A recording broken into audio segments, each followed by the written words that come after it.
پیارے دوستو، آج ہم بات کرنے جا رہے ہیں اسلام کے دو سب سے بڑے دشمنوں کے انجام کے بارے میں، ابو لہب اور ابو جہل، دو ایسے لوگ جو رسول اللہ صلی اللہ علیہ وسلم کے سب سے قریبی رشتہ دار ہونے کے باوجود اسلام کے دشمن بن گئے، لیکن ان دونوں کا انجام اللہ نے دنیا میں ہی دکھایا، اور آج ہم آپ کو وہی پورا واقعہ تفصیل سے بتائیں گے۔ پیارے دوستو، ابو لہب کا اصل نام عبد العزیٰ تھا۔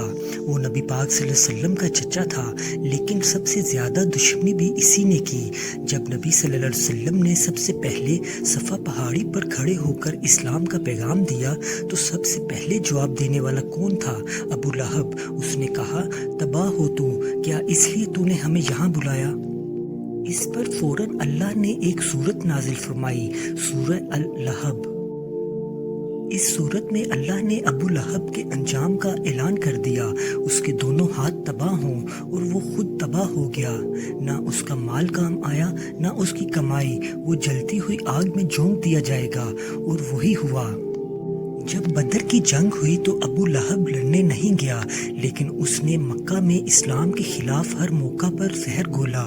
کچھ دن بعد اسے ایک بیماری لگ گئی، پورا جسم سوج گیا، اور لوگ اس کی لاش کے قریب بھی نہیں گئے۔ 3 دن تک لاش پڑی رہی، پھر ایک غلام نے دور سے لکڑیوں کی مدد سے اس کی لاش کو قبر میں دھکیل دیا۔ یہ تھا اس کا انجام، ذلت اور رسوائی کا۔ پیارے دوستو، ابو جہل کا اصل نام عمر بن ہشام تھا۔ لوگ اسے ابو الحاکم کہتے تھے، لیکن نبی صلی اللہ علیہ وسلم نے اسے ابو جہل، جہالت کا باپ کہا۔ یہ اسلام کا سب سے بڑے مخالفوں میں سے تھا۔ نبی صلی اللہ علیہ وسلم کی ہر دعوت کا مذاق اڑاتا، ان پر ظلم کرتا، مسلمانوں کو ستاتا، مکہ کے مشرکین کی فوج کا لیڈر بنا، اور اللہ نے اس دشمن اسلام کا انجام بھی سب کے سامنے کر دیا۔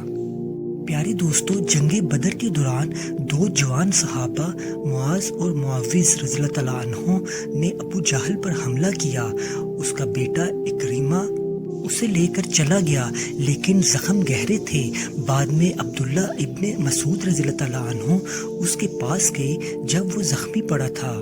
اس نے اب بھی تکبر سے کہا، کیا اللہ کے رسول نے مجھے قتل کروایا؟ حضرت عبداللہ رضی اللہ تعالیٰ عنہ نے اس کا کام تمام کیا۔ جس ابو جہل نے زندگی بھر اسلام کی توہین کی، وہ ذلت کے ساتھ ہلاک ہوا۔ پیارے دوستو، یہ دونوں شخصیات اسلام کے سب سے قریبی ہونے کے باوجود ہدایت سے دور رہے۔ انہوں نے حق کو جھٹلایا، تکبر کیا، ظلم کیا، اور اللہ نے ان کا انجام دنیا میں ہی دکھایا۔ پیارے دوستو، ہمیں سبق لینا چاہیے، کبھی کسی نبی، کسی پیغمبر یا دین حق کا مذاق نہ اڑائیں۔ تکبر اور ظالم کا انجام ہمیشہ برا ہوتا ہے۔ پیارے دوستو، اگر آپ کو یہ معلومات پسند آئی ہوں تو لائک، شیئر اور سبسکرائب ضرور کریں، اور کومنٹ میں لکھیں، حق کبھی دبتا نہیں، چاہے دشمن کتنے بھی بڑے ہوں۔ جزاک اللہ خیر۔